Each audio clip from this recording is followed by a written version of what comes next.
Your first meeting with Vince McMahon. I actually spoke to a chap called, I don't know if you'll be familiar with him, he's called Carl Willett. He's been wrestling for decades now. And he always used to say he was he was one of the Quebecers. He's PCO now in Ring of Honor. He said that he had a real intimidation factor talking to Vince McMahon, especially in those early weeks and months that he was around him. I can't imagine that you got the intimidation factor. I really can't imagine that. But do you remember the first meeting you ever had with Vince McMahon and contract negotiations and of the ilk? Did you go to his mansion to talk to him, things like that? No, it did not go to his mansion, nothing like that. I mean, I think it was flown into. I think his office is located in Stamford, Connecticut. I mean, you correct me if I'm wrong. Yep, you're right. But I'm trying to think here right now. I think I was brought into WWF first, then WCW, and then the WWF, kind of basically back to WWF again. And I'll just say that I met with Bischoff, WCW, and met with Vince, and I had an attorney friend that basically put together. I mean, they showed me their standard contract there, but I did not want to be on the road exclusively the way that they were looking for. At that time, I believe the average professional wrestler was working like 187 dates a year. And if you're one of their stars, you're on the road even that much more. And I realized that Vince and the industry as a whole, they did not realize how old I was. And I knew that that's going to be something that's going to be held against me, my age. Because they want to invest in people that's going to be around for a number of years or long. And I did not look my age, nor did I act my age. But I basically had an attorney friend that kind of took the contract that they offered me. I said, this is what I'd like to get it scaled down to if I could. And so I basically worked about, I think, 60 dates a year. If memory serves me correct, 60 dates a year. And I had to know about everything well enough ahead of time because the biggest thing was I was non-exclusive. So I could work for anybody, including WCW at that time, because I was still working with Dennis Carluzzo and the whole NWA organization. And I wanted to keep that going because that's the people that put the faith in me in the first place. So I wanted to stay working with the NWA. And I was enjoying going over to Japan, still doing the stuff I was doing over there because I had different organizations that were calling upon me as well.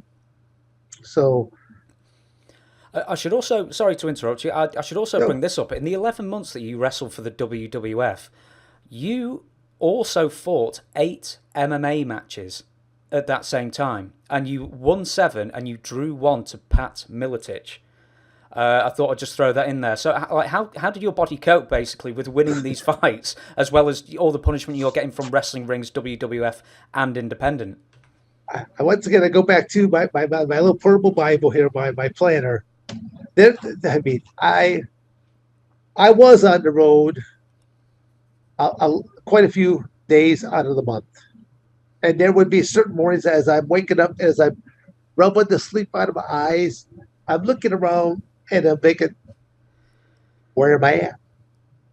What hotel am I in now? What is my function today? Am I a professional wrestler? Am I a cage fighter? Am I going to be speaking to kids? Am I going to do an amateur wrestling clinic? I mean, literally, I would have to look at my planner to simply understand what is my role today, because the variety of things that I was doing. I did not want to put all of my eggs into one basket, because I simply know that if that basket gets upturned, I'm done. And I always want to know that I have something to fall back onto. Again, kind of like what you and I have already spoke about before off this interview, that, I mean, in the back of my mind right now, I'm look at that. I'm still involved. I still do a token professional wrestling match here and there, but I do a lot more speaking engagements, just a ton of seminars. So teaching amateur wrestling, professional wrestling, mixed martial arts. I work with law enforcement, corrections, air marshal, border patrol, military. So I mean, I'll never run out of work. But I always know that I'm 63 now. I simply know that how many more years will I be able to continue to walk on these mats and teach moves without, shoulder problems here, back problems there, knee problems here, um, I'm working more and more into simply being that motivational speaker, and I want to give but I'll just use my life story and just the different people that I've encountered and who I've helped along the route. I always tell people that as an amateur wrestler, especially as an amateur, as a coach, I know I can make you better. I will write you up a program that will be very detailed orientated, and knowing that you will give up on yourself before I'll ever give up on you.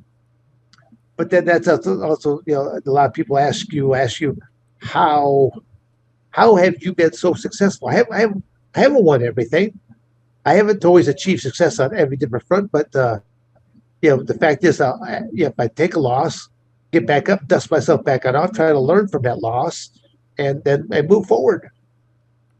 I even in a lot of these interviews, stuff like that, I try not to bash anybody too badly. But I mean, if I ever really bash somebody, it means like I don't ever plan on ever speaking to that person ever again. Yeah, they deserve it. Well, again, but I say it like that because I mean that's the way I feel. There are James. I actually have a category on my cell phone in my database. It's known as turds. You don't want to get into that category, and I do have, I think, 16 or 18 of them in there now. I hasten to ask, any names that we might recognize on the turd list? Well, again, but these are people that realistically, the world would be a better place if they didn't even exist anymore. I am a big believer in karma.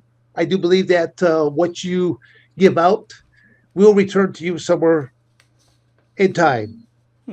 And for some of these people, I just want a front row seat.